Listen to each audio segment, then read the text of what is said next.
So, I'd like to give you one more example of something that's not a fever. Okay. So okay. a patient come in.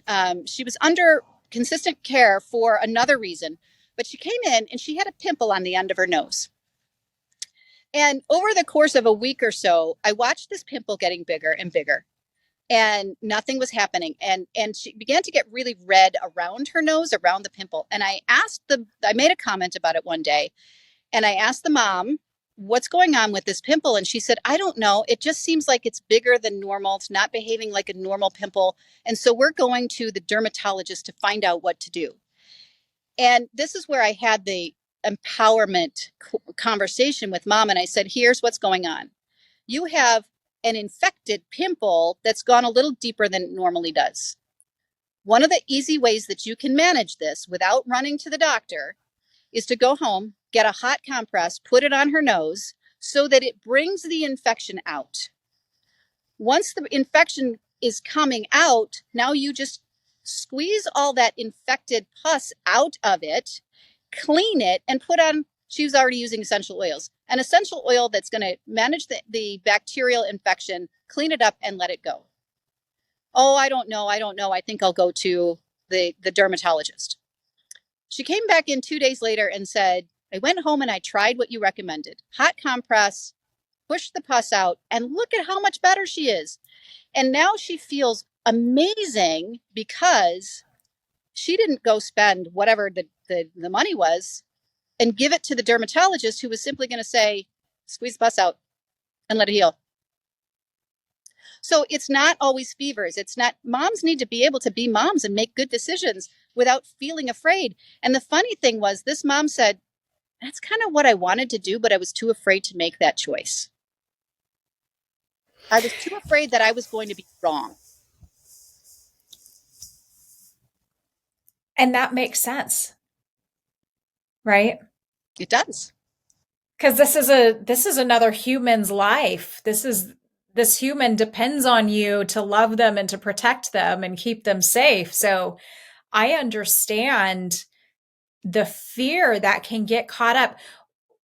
I heard a couple of things while you were talking. One of those things is you said, moms be moms. And another thing that just kind of came up for me when you were talking about old wives' tales and something as simple as a hot compress, but then I think just kind of the dilemma of, like, the mental dilemma of, and maybe this is even a subconscious thing for moms and for people in general, is we have kind of lost this sense of common sense. Yes. And as you were sharing, I was thinking, like, old wives' tale. My goodness, I haven't heard of that in a very long time. And I was thinking, like, old wives' tale. I grew up in a Portuguese family. So if you ever stepped on a rusty nail, you put an onion on the nail. Put the onion at the bottom of your foot. No, you put the onion on the nail. But the reality is, put the onion on the bottom of your foot. Why is that? Mm-hmm. Onions are amazing at drawing out toxins. Mm. So onions on the bottom of the feet is a common old wives' tale remedy for fevers and toxins and different things like that. And if you cut onions on the bottom of your feet, put socks on, and sleep overnight, you will be amazed at how black the onions will be in the morning as toxins are being pulled out of you, and how much the fever will go away, or the cold or virus or whatever it is that you're dealing with is reduced, and it's from the onions. But again, it's an old wives' tale because it doesn't fit with Western medicine.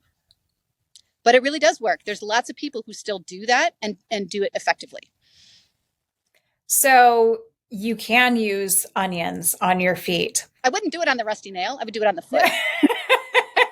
We grew up on a farm. I think that was old Portuguese farm humor. I think is really what it was. But common sense goes a long way. And this may sound, whatever way, depending on, the mixed audience, but the Lord has been telling me to look up Isaiah 28. There's a second section of Isaiah 28, and it talks about how the Lord teaches people and how it basically explains how we kind of like have this intuitive instinct or this instinct to do certain things, but it's like in scripture he's talking about a farmer and how a farmer just kind of knows how what kind of tool to use to harvest a certain type of grain or a certain type of crop, and how the Lord gives him that knowledge. And these old wives' tales and the medicine woman, all of this knowledge came from somewhere. It did. And it came from trial and error over many years. And sometimes they didn't work. And so they've learned what works and what doesn't work. But you're right. Common sense is no longer common. We've seen that as particularly in the last 3 years since, almost 3.5 years now, since we got hit with COVID, right? Since that whole thing happened, and the way that it was handled by government, by the doctors, by the pharmaceutical industry, there's no common sense at all there. And I think that one of the good things that came out of all of that is that many people are waking up and saying, I need to use my common sense. They're waking up and saying, the medical industry doesn't have all the answers. Let me look at more natural remedies that might work, that might not have the side effects, that might help me actually get better and not just mask the symptoms. And so that is one of the very good things that has come out of this last 3 years, is that people are realizing that doesn't make sense. What you're asking me to do doesn't make sense. For example, when COVID hit and they said, everybody stay indoors. Well, where's the common sense that we all know we get better from sunlight? Now we close our beaches and we close our parks because they don't want people to gather. But what does that do? It stops us from getting the vitamin D that's coming from the sunlight. It stops us from getting the exercise. Everybody became sedentary indoors instead of active outdoors. And so the situation lasted longer. And many of us were saying, wait a minute, where's the common sense that we should be outside? We should be doing all these things to keep ourselves healthy instead of locking ourselves away. So, what do you think that for those who are still kind of on the, I was going to say on the fence, but for those who are maybe a little bit more hesitant to take that step, the mom with the hot compress, she thought that this was a good thing. She thought that that might have been the ticket, but there was something inside of her that trusted the doctor or trusted that the dermatologist, right, the certificate on the wall was going to have the, I think was more the trustworthy source to verify. What do you think it is that's going to help those of us who are in that position to start trusting our instinct a little bit more, or to start trusting in something that's, I don't want to say alternative, maybe something more natural? Yeah. Okay. So that's a really, really good question. And I think that one of the things I would say is, when you're put up against a situation, pause with a purpose. Stop. Don't make a rash decision. Pause for a moment. Pray on it. Ask the Lord to lead you where you should be. Trust your instinct. What does your instinct say? He's going to be okay, or this is really bad. If your instinct says this is really bad, then go get that professional help. If your instinct is they can probably manage to get through this on their own and we can manage it, then do that. Remembering that in a lot of cases, medicine will manage the symptoms today. But if it's creating side effects or just going after the symptom but not the cause, then we need to look in a different place. And so, for example, if you look at children who are chronically sick, ear infection after ear infection, and then they get, some sort of virus, they've got strep throat, they've got this, they get well and then they get sick, and then they get well and then they get sick, and they're on round after round of antibiotic. You have to stop and look and say, well, wait a minute, what's causing it in the first place? And let's look at that situation. So in a lot of cases, we can look at diet and say, okay, I'm feeding them something that's causing their immune system to be weakened. What can I reduce? So our nutrition in this country is part of the problem in a lot of cases. We're eating too much processed food. We're eating too much sugar. We're not eating healthy organic foods, more natural, more whole foods. And when we got a lot of people that, kids in particular, I talk to moms about, this sick cycle, we call it, sick and then well, and then sick and then well. Pull them off sugar, pull them off wheat, pull them off dairy, do it for 90 days or 180 days and get them out of the cycle, and then slowly add things back that are appropriate to add back. And it's amazing how many children will get well and stay well when they get off of the sugar and the processed foods. But unfortunately, the traditional American diet has become one that is so poor that our immune systems can't maintain good health. So sometimes it's not about which doctor you go to. The doctor is only going after the symptom. We need to go after the cause, and the cause might be nutrition. So I think that to answer your question, in that gut has to say, what's really the cause of this? And is this an emergency where I really need to go to the medical doctor? Or is this something where we need to look bigger picture and say, okay, we can heal this a different way and get rid of the cause that's presenting this in the first place? So essentially, it all starts with the pause for a purpose. Pause with a purpose. Pause with a purpose. Look at what's going on. Say a prayer. Trust the Lord. I mean, most of your listeners, many of your listeners are strong Christian women who want to do right by the Lord and do right by their families. Trust that God created our bodies with an immune system and with an ability to heal. God created us to be self-developing, self-maintaining, self-healing. And we need to rely on that to get ourselves to be healthy. We also have to give it time for process to happen. But we can trust that and not be so afraid that we have to go quickly take that medication, which now causes side effects and handles the symptom, but not the cause. Yeah. And there are, by the way, a lot of listeners who don't know the Lord yet.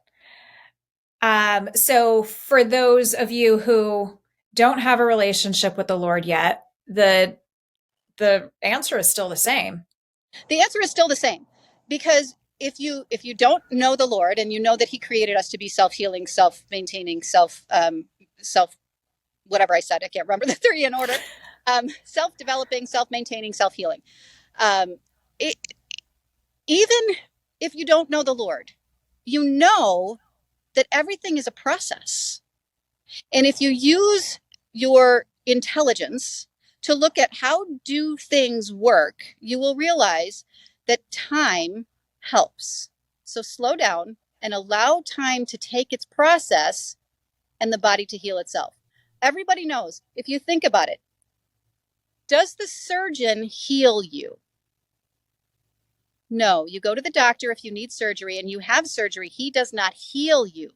What he does is he cuts out the bad part and he stitches you up, and then your body has to heal itself from the trauma that he just put you through. Now, was that surgery necessary? Very likely. If you had some sort of tumor, something going on, he took out the bad thing, but now you have to heal yourself. Okay?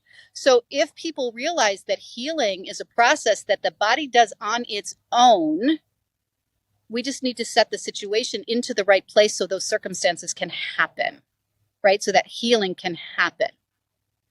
Because that is a great distinction right there, Dr. Karolyn.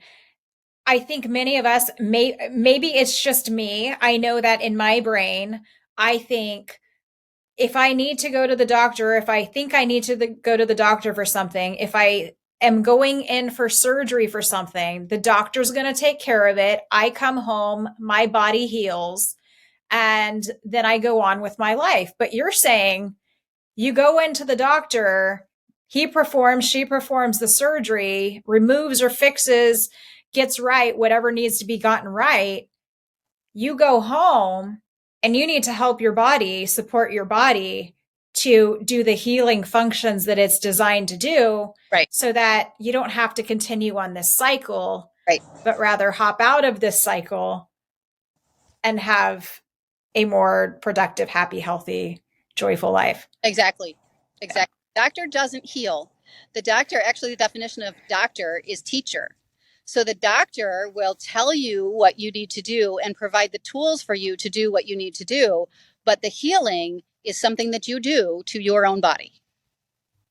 And the situation, the circumstances have to be created for that healing to take place, which might mean removing something. In a lot of cases, what that means is you need plenty of hydration, but you also need to remove things that will prevent the healing, like too much sugar in your diet, too much processed foods, which wears your immune system down and your neurology down to the point that it doesn't have the energy to heal. So we need to create an environment where the body has the best ability to heal itself. But all healing takes place individually by the person himself. Which takes work. And time. Work and time. We're kind of a pill popping culture where we want a one-stop shop. We want to go get the thing done and not have to worry about it anymore. We want to press the button and it's done. But our health isn't that easy button, and it's not a one-stop shop. We've got to keep it up, and it needs to become a priority, just like our jobs are priorities, just like taking care of our children are priorities, right? Yes. And I also think that our culture has become one of, we want a quick fix for everything. Yeah. And so going back to what you said a little while ago about common sense and how common sense has kind of left us to a large degree, let's use some common sense about medications right now. Okay. The United States takes more medications than any other country in the world by far. I don't know the statistics. It might be 70% of the world's pharmaceuticals, might be 80. I don't know. We take in this country more medications than any other country in the entire world. And yet, if you look at the health of our population, we're sitting as one of the least healthy countries in the entire world. Well, if medications were the answer, then why are we so unhealthy? So put your common sense there and say, maybe pharmaceuticals are not the answer.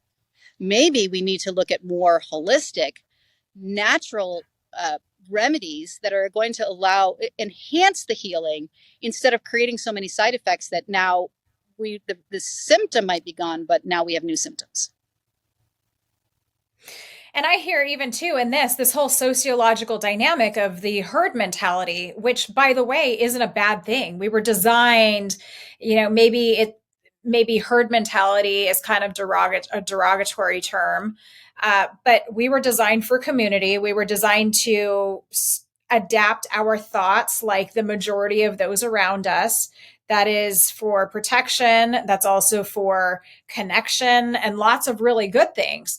But I see here that what's being fed to us through media, through books, through even podcasts and through word of mouth, it's all been going for generations. You go to the doctor, you take pills, this is what you do. You get a prescription, this is what you do.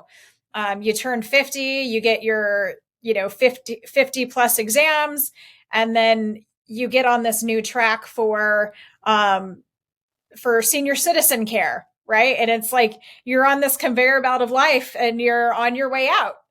and we need to, I think what I'm hearing you say is that we need to empower ourselves and be empowered to shift the herd that we are thinking with. And it's totally okay to do a little bit of both. And if we want to have happy, healthy, thriving lives and live a long, happy, thriving life, and our children to do the same, we need to switch some things up. Absolutely. And it's okay to switch things up. It's not a bad thing to switch things up. Exactly. And that recognizing that there's room in this world for both allopathic care, which means we're looking for, we're sick and we need some help, to a more natural way to go. We call it salutogenic care. And that's where we're looking for what's going to make me healthy instead of the pathogenic is what's making me sick and how do I mask that symptom. So we're looking for pathology versus looking for health. And when we can... And what is pathology? Pathology is anything that makes you sick, whatever it is that makes you sick. Okay. So a pathogen is a virus or a bacteria that makes you sick. It's lots of other, microbes and that sort of thing that makes you sick. So we're looking for what's the sickness. That's pathology, as opposed to salutogenesis, which is what can I do to create an environment that's going to allow me to thrive? And that's really the big difference between me as a neurologically based pediatric and prenatal chiropractor. I'm looking to create an environment for my patients to be able to thrive and be healthy. I'm not looking at what are your symptoms. I'm looking at what's the cause, what's your neurology doing, how is your brain and nervous system functioning so that you have the best opportunity to create great health. And I think that's the difference between what I do and many other chiropractors do and what the Western medicine as a whole is. They're looking for what's wrong.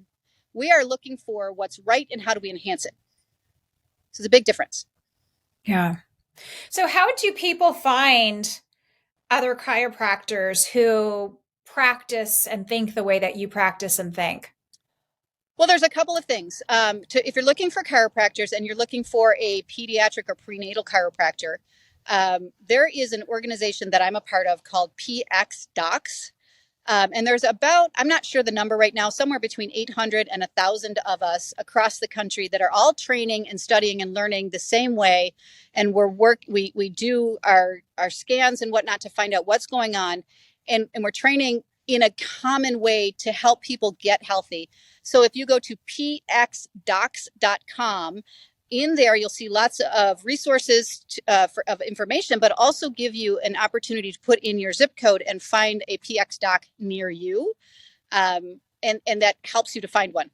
If there isn't one near you, or you're not pediatric or prenatal and you're an adult looking for care, you can check out PX docs. These doctors might take you as well, but you can also look. She took me. And I'm not prenatal and I don't have a baby. I was just really intrigued by what she's talking about. And I said, "Can you help me?" And she said, "Absolutely," and said, "I'm coming." Absolutely.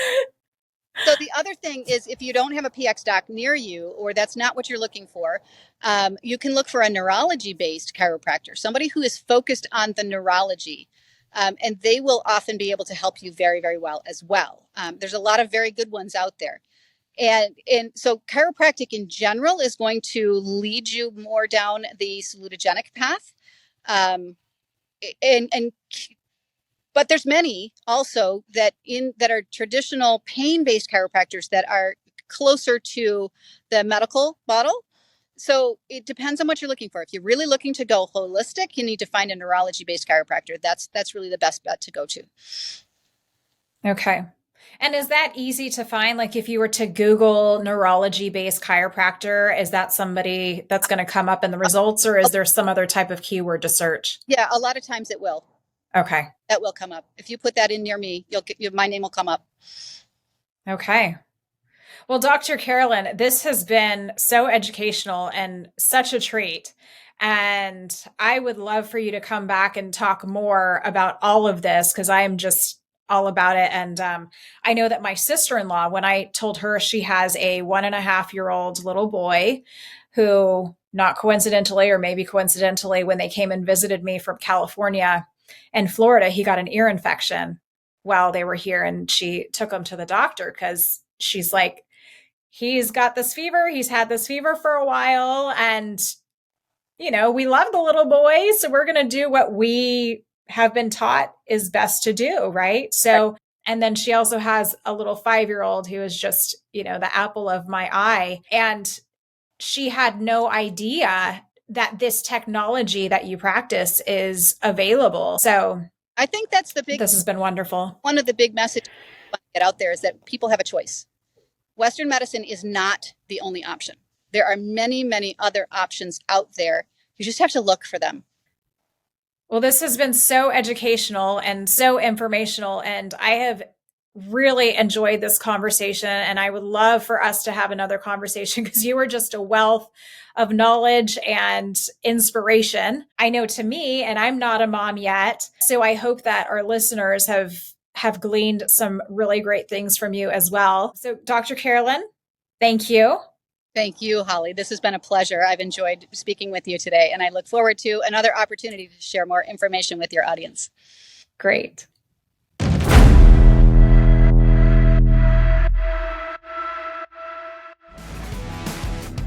And thank you for listening. And hey, if you heard anything educational, inspirational, or encouraging today, and you want more people to have the opportunity to hear it as well, please make sure that you subscribe, rate and review, and share. And as always, thank you for your support and for being the change that you want to see in the world.